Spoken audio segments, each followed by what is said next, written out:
Stan Lee, born in 1922 in Manhattan, is easily one of the most iconic writers of this century.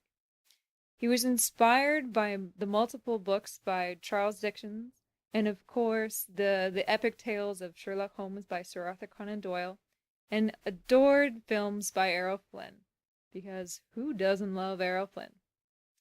One of his early Christmas presents apparently was a book holder, so that every time he could eat a meal, he could also read. Eventually, one of his first jobs, he was employed as an inkwell refiller at a comic book company, which then eventually he got his start on Captain America. When he eventually first earned first credits on the stories, he went on to create and write Fantastic Four. Also amazing stories. By the time of 1942, he signed up for the American military, and he was part of the Signal Corps, and his military classification was playwright. He was one of 9 individuals of this such status. Eventually, after the war, and by the 1960s, he was the publisher and chairman of Marvel.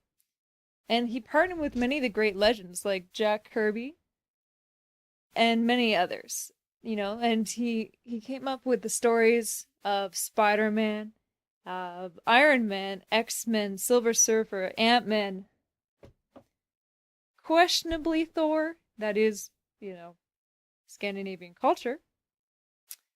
But he popularized these heroes because they weren't just heroes, they were everyday characters.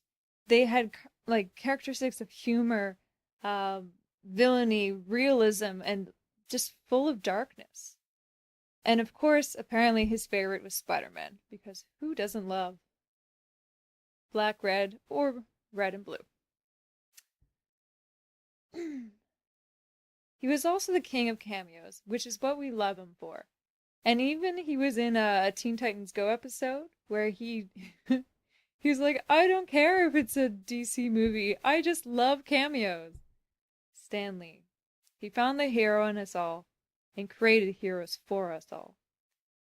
And with that, and his iconic term, Excelsior, which ever means ever upwards, Stan Lee, one of the greatest heroes of our generation.